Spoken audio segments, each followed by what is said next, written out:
ইব্রাহিম আলাইহিস সালামের জীবনী থেকে কয়েকটি লাইফ লেসন আমরা নিচ্ছি, কয়েকটি শিক্ষা নিচ্ছি। এক নম্বর হলো, ইব্রাহিম আলাইহিস সালামকে আল্লাহ তাআলা যখন পৃথিবীতে পাঠিয়েছিলেন, তার বাবাও ছিল মূর্তি পূজারী, তার পূর্বপুরুষ, তার নিচের, তার আশেপাশে যারা আছে সবাই মিলে সেই সময় পূজা করত। তো ইব্রাহিম আলাইহিস সালামকে এমন একটি ফ্যামিলি থেকে আল্লাহ পাঠিয়েছেন, উনি কাউকে খুঁজে পাননি যে বাবার থেকে ইসলাম শিখবে, সেটাও পাননি। কোনো চাচার থেকে শিখবে, ওই সময়ের এমন কোনো পৃথিবীতে মানুষ ছিল না, একমাত্র মুসলিম পথে তিনিই ছিলেন। কোরআনে আল্লাহ তাআলা বলেছেন যে ইব্রাহিম আলাইহিস সালাম তার পিতার কথা বলেছেন, যার নাম হলো আজার, যাকে মূর্তি পূজারী বলা হয়। তিনি ওই সময়ের প্রধানমন্ত্রী ছিল নমরুদ, নমরুদের একজন মন্ত্রী ছিল তিনি নিজেও, ইব্রাহিম আলাইহিস সালামের বাবা। তো ইব্রাহিম আলাইহিস সালামকে আল্লাহ তাআলা বলেছে, তুমি ইসলাম অন্বেষণ করো, সত্য খুঁজো, মিথ্যা থেকে দূরে থাকো। তিনি ইসলামকে খুঁজে খুঁজে বের করেছেন। একবার তারকা দেখে মনে করেছেন এটাই আমার রব, অস্তমিত হয়ে যাওয়ার পরে মনে করেছেন চাঁদ আমার রব। চাঁদ যখন নিভে গেল, তিনি দিনের বেলা দেখলেন সূর্য অনেক বিশাল সূর্য, মানুষ সূর্যের পূজা করে, মানুষ সূর্যকে সৃষ্টিকর্তা বলে। উনি মনে করেছেন মনে হয় এটাই আমার রব, কারণ এটা বড়, হাজা আকবার, এটা অনেক বড়। পরে সন্ধ্যাবেলা যখন দেখলেন সূর্যটাও চলে গেল, উনি আবার বললেন যে ইন্নী বারিউম মিম্মা তুশরিকুন, তোমরা যে শিরক করো তোমাদের মতো মুশরিক আমি নই, কারণ ইন্নী ওয়াজ্জাহতু ওয়াজহিয়া লিল্লাযী ফাতারাস সামাওয়াতি ওয়াল আরদ হানিফাম ওয়া মা আনা মিনাল মুশরিকিন। আল্লাহ যদি আমাকে সঠিক পথ না দেখান তাহলে কিছুই করার থাকবে না। আল্লাহ তাআলা ইব্রাহিম আলাইহিস সালামকে সঠিক পথ দেখালেন। তো উনি ইসলাম খুঁজে পেলেন না, কিন্তু ইসলামের সংস্রব তিনি না পেলেও তিনি নিজের থেকে খুঁজে খুঁজে খুঁজে খুঁজে চেষ্টা করে করে তিনি সত্য খুঁজলেন। আমাদের এই সমাজে এসে আপনি হয়তো পাবেন না যে কার কথা শুনলে আপনার নাজাত মিলবে, কোন হুজুরের কথা চলবেন, কোন পীরের মুরিদ হবেন, তাবলিগে যাবেন না জামাতে যাবেন, না চিল্লায় যাবেন, না চরমনায় যাবেন, না কোথায় যাবেন, কিন্তু আপনাকে খুঁজে খুঁজে বের করতে হবে। ইব্রাহিম আলাইহিস সালামের জীবনী থেকে লাইফ লেসন হলো এক নম্বর এটা, যে উনি নিজে তখন ইসলাম পাননি, কিন্তু তিনি খুঁজে খুঁজে বের করেছেন। আপনাকে আপনার বিবেক দিয়ে, ব্রেন দিয়ে, আকল দিয়ে খুঁজতে হবে যে আমি কার সাথে গেলে নাজাত পাবো, কোন হুজুরের কথা আমি শুনবো। আপনি একাধারে সবাইকে জাহান্নামে পাঠিয়ে দিবেন, কেউ ভালো না, তো আপনি কার কথা শুনবেন? আপনি চলবেন কার সাথে? চলবেন কিভাবে? আপনারা তো একজন মানুষ দরকার, রাহবার দরকার, সে রাহবার আপনাকে নির্বাচন করতে হবে। বন্ধুগণ আমার, দ্বিতীয় নম্বরের বিষয় হলো, ইব্রাহিম আলাইহিস সালামের সেই সময়ে শিরকের মধ্যে তিনি পতিত ছিলেন। সব মানুষ শিরক করে, সবাই শিরক করে, সবাই জেনা করে, সবাই ব্যভিচার করে, সবাই অন্যায় করে, কিন্তু তিনি নিজে করেন না। আপনি আমি এই সমাজে বসবাস করতে গিয়ে দেখবেন এক গ্রামের সব মানুষ মিথ্যা কথা বলে, তাহলে কি আপনিও বলবেন না? আপনি বলবেন না। সবাই বলে বলুক, আপনি বলবেন না। সবাই প্রতারণা করে, আপনি করবেন না। সবাই নামাজ পড়তে আসে না, আপনি কি নামাজ পড়বেন না? আপনার গ্রামের কেউ রোজা রাখে না, আপনার ফ্যামিলির কেউ পর্দা করে না, তার মানে আপনিও করবেন না? না, এটা বলবার কোনো সুযোগ নেই। বন্ধুগণ আমার, তাহলে কি করতে হবে? ইব্রাহিম আলাইহিস সালাম শিরকের এক বিশাল আস্তানার মধ্যে থেকেও তিনি নিজেকে সেফ রাখার চেষ্টা করেছেন।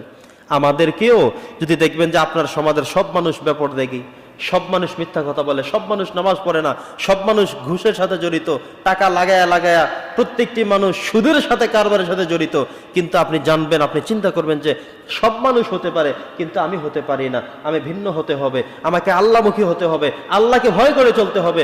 সবার মতো আমি নই, কারণ আমি যে আমার আল্লাহকে ভয় করি, আমি যে আমার সৃষ্টিকর্তাকে মানি, আমি যে আমার কোরআন সুন্নাহকে ফলো করি, এটা সামনে রেখে আমাকে চলতে হবে। তৃতীয় নম্বর হলো, ইব্রাহিম আলাইহিস সালামের ফ্যামিলি হলো এমন এক ফ্যামিলি যেটা হলো বরকতময় একটি ফ্যামিলি। ইব্রাহিম আলাইহিস সালাম নিজে নবী ছিলেন, তার পুত্র ইসমাইল আলাইহিস সালাম একজন, তিনিও নবী ছিলেন। আরেক পুত্র ইসহাক আলাইহিস সালাম, তিনিও নবী ছিলেন। ইসহাক আলাইহিস সালামের বংশের থেকে পর্যায়ক্রমে সিরিয়াল ভাবে সবাই আসছেন, একেবারে ম্যাক্সিমাম নবী ওই ফ্যামিলি থেকে আসছেন। ইব্রাহিম আলাইহিস সালামের আগে আদম আলাইহিস সালাম থেকে শুরু করে যেই কজন নবী গিয়েছিলেন, মাত্র অল্প কয়েকজন নবী সেখানে গিয়েছিলেন। আর নিচের সারির সবাই ইব্রাহিম আলাইহিস সালামের বংশ থেকে এসেছেন। এই জন্য ইব্রাহিম আলাইহিস সালামকে বলা হয় আবুল আম্বিয়া। স্ত্রীকে যখন দেখে চলে আসছেন, স্ত্রী বললেন যদি আল্লাহর সিদ্ধান্ত হয় তাহলে আমার কোনো টেনশন নাই, আমার কোনো আপত্তি নেই, কোনো আবদার নাই, কোনো দাবি নেই। কেমন স্ত্রী হতে পারে? সুবহানাল্লাহ বলেন। সন্তানটা কেমন হতে পারে? ইব্রাহিম আলাইহিস সালাম বলেছেন যে আল্লাহ তাআলা তো আমাকে স্বপ্নে দেখিয়েছে, আন্নী আযবাহুকা, আমি তোমাকে জবাই করতে হবে, ফানজুর মাজা তারা, তুমি তোমার একটু অভিমত ব্যক্ত করো তো। সন্তান তো বলতেন যে না, ভুল দেখেছেন, আবার ঘুমান, আরেকবার দেখেন, আরেকবার ট্রাই করেন, আমি এই সাথে নাই, আমি শুনবো না, আমি মানবো না, আমি করতে দেব না। এটা কিন্তু না বলে না, সে এক কথায় উত্তর দিয়ে দিল, সাইলেন্ট আউট হয়ে বলল, ইয়া আবাতি ফাল মা তুমার, আপনাকে যেভাবে অনুমতি দেওয়া হয়েছে নির্দেশ দেওয়া হয়েছে আপনি সেটাই বাস্তবায়ন করেন। সুবহানাল্লাহ। তাহলে কেমন পরিবার পেয়েছেন আপনি? আমি কেমন পরিবার পেয়েছি? স্ত্রীকে নামাজ পড়তে বললে যদি দাঁড়িয়ে নামাজ পড়ে আলহামদুলিল্লাহ, সন্তান যদি নামাজি হয় আলহামদুলিল্লাহ, স্ত্রী যদি সৎ পথে চলে, পর্দা করে চলে, আপনি যদি ঠিক মতো চলেন, তাহলে ফ্যামিলিটাই জান্নাতি ফ্যামিলি। এটা ঠিক এমন একটি ফ্যামিলি। সুবহানাল্লাহ বলেন। বন্ধুগণ আমার, ইব্রাহিম আলাইহিস সালাম তিনি সন্তানদেরকে ডেকে বলেছেন যে আমি বিয়োগ হয়ে যাওয়ার পরে তোমরা ধারাবাহিকতা অব্যাহত রাখবে। আমি কাবা শরীফ নির্মাণ করেছি, কাবা শরীফ তৈরি করেছি আমি নিজে খেটে খেটে কষ্ট করে। এই কাবা শরীফের ধারক বাহক তোমরা হবে। আমি দিন ইসলামকে প্রচার করেছি, মিল্লাত আবিকুম ইব্রাহিম, আমাকে সার্টিফাই করা হয়েছে। এর জেনারেশন তোমরা এটা অব্যাহত রাখবে, ধারাবাহিকতা রাখবে, এখান থেকে যেন সরে যেতে না হয়। সুবহানাল্লাহ বলেন। ইব্রাহিম আলাইহিস সালামের জীবনে অনেক দুঃখ কষ্ট এসেছিল, কিন্তু তিনি কখনো ভাঙেননি, তিনি কখনো পরাভূত হয়ে যাননি। তিনি দেখলেন নমরুদ তাকে আগুনের মধ্যে ফেলেছে, তিনি তখনও ধৈর্য ধারণ করেছিল, আল্লাহর উপরে অবিচল ছিল যে আল্লাহ তাআলা আমাকে রক্ষা করবেন। ঠিক আল্লাহ তাই করেছেন। ইব্রাহিম আলাইহিস সালামকে আল্লাহ তাআলা পরীক্ষা করে সন্তানকে জবাহ করতে বলেছেন, তিনি নিষেধ করেননি, তিনি সেটার জন্য প্রস্তুতি গ্রহণ করে ফেললেন। জীবনে অনেকবার দুঃখ কষ্ট এসেছিল, অনেক কষ্ট এসেছিল, কিন্তু তিনি সকল দুঃখ কষ্ট সব তিনি বলেছেন আমি আমার সব দুঃখ কষ্ট শুধুমাত্র আল্লাহর জন্য ওয়াকফ করে দিলাম। কষ্ট কখনো মনে রাখেননি, যত কষ্ট নির্যাতন দুঃখ সব তিনি ঝেড়ে ফেলে দিতেন যে আল্লাহ আমার সাহায্যকারী, আল্লাহ আমার জন্য করবেন। এই আত্মবিশ্বাস থাকার কারণে ইব্রাহিম আলাইহিস সালাম কখনো পরাভূত হননি, কষ্ট পাননি। বন্ধুগণ আমার, ইব্রাহিম আলাইহিস সালামের ফ্যামিলির জন্য তিনি যে দোয়াগুলো করে গিয়েছেন, আমরাও কিন্তু সেই দোয়াগুলো করতে পারি। তিনি দোয়া করেছেন রব্বানা হাব লানা মিন আজওয়াজিনা ওয়া যুররিয়াতিনা, তিনি দোয়া করেছিলেন রব্বি হাবলি মিনাস সালিহিন, আল্লাহ তুমি আমাকে নেককার স্ত্রী দাও, নেককার সন্তান দাও। তিনি বলেছিলেন আল্লাহ তুমি আমার ফ্যামিলি থেকে এমন কিছু সদস্য রেখে দাও যারা মানুষকে পবিত্র করবে, দ্বীনের দাওয়াত দিবে। এটা তো আমরাও দোয়া করতে পারি। ইব্রাহিম আলাইহিস সালামের দোয়াগুলি তো আমরা বেশি করি। আদম আলাইহিস সালামের দোয়া করি রব্বানা যালামনা আনফুসানা। ইব্রাহিম আলাইহিস সালামের দোয়াগুলো আমরা বেশি বেশি করতে পারি। এত চমৎকার চমৎকার দোয়া উনি করে দিয়ে গিয়েছেন।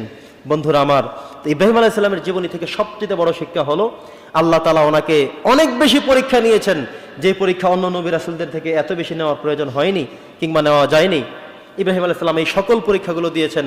সর্বশেষ আল্লাহ তাআলা তাকে কিয়ামত পর্যন্ত মানুষ প্রত্যেকটি বিশ্বাসী প্রত্যেকটি ইমানদার যেন তাকে স্মরণ করে, সেজন্য নামাজের দুরুদের মধ্যে আল্লাহ তাআলা এক্সাস্ট করে দিয়েছেন আল্লাহুম্মা সাল্লি আলা মুহাম্মাদিন ওয়া আলা আলি মুহাম্মাদ কামা সাল্লাইতা আলা ইব্রাহিম ওয়া আলা আলি ইব্রাহিম ইন্নাকা হামিদুম মাজিদ।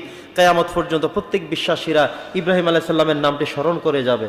আমার রাসূলের নামটা দুইবার আসছে, ওনার নামটা দুইবার আল্লাহ তাআলা সংযুক্ত করে দিয়েছেন, কারণ ওনার যে ইতিহাস, ঐতিহ্য, কষ্ট, ত্যাগ, তিতিক্ষা, এটা যেন মানুষ জানতে পারে, এটা যেন মানুষ জানবার চেষ্টা করে, কারণ এত কিছু তিনি করেছেন।